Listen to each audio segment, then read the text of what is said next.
Hey guys, so I thought I'd do a quick review on Christmas Bloody Christmas. This is a Shudder original project, so I was happy to find it. I ended up buying it on iTunes. Um, so this movie is from a couple years ago. It's fairly new.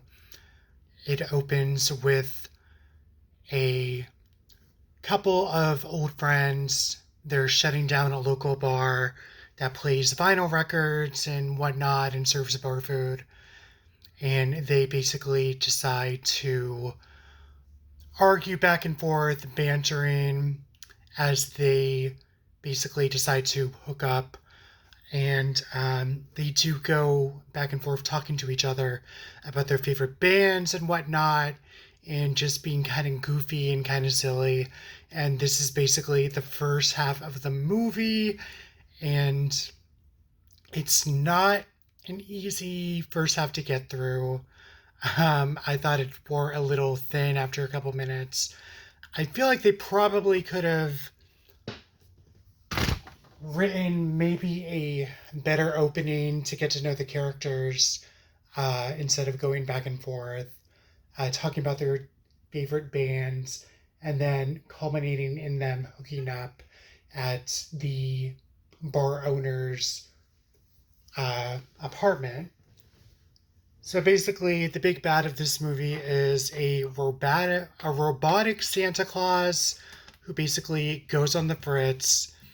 It's basically a popular holiday gift flying off the shelves, and for some reason, it basically goes rogue, it goes berserk, it goes after various people in town during the holidays.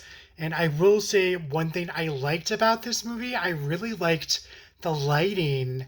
It was all neon and it's a little creepy looking, and you have a lot of just snow kind of glowing and blowing in and out during the movie. And as I've said before, I'm a fan of horror movies set during the winter time.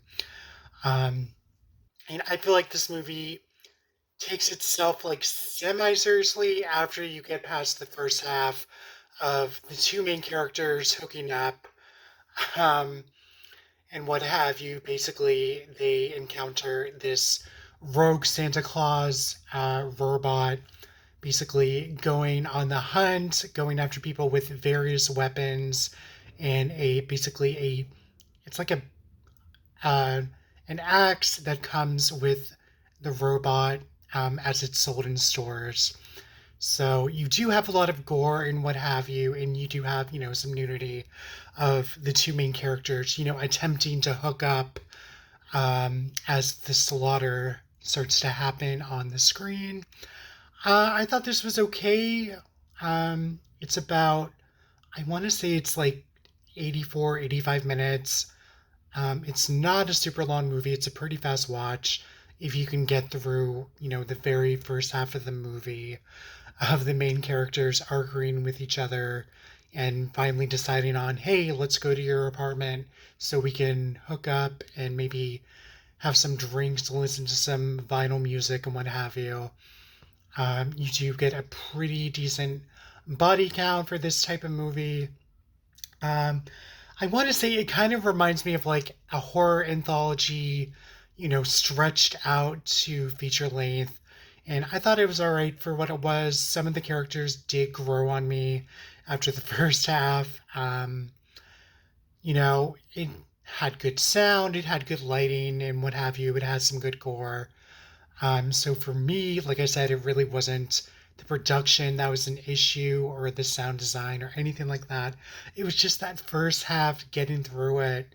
And it kind of reminded me of like, sort of like a Tales from the Crypt type of episode or something off like that. But I think this might be on Tubi. I found it on iTunes, so I was happy to find it. So that's it. Bloody Christmas. Christmas, Bloody Christmas. Screw that up. Let me know what you guys thought of this. This is a Shudder original movie. And let me know in the comments, and I'm going to wrap this up. So thanks for watching. Bye.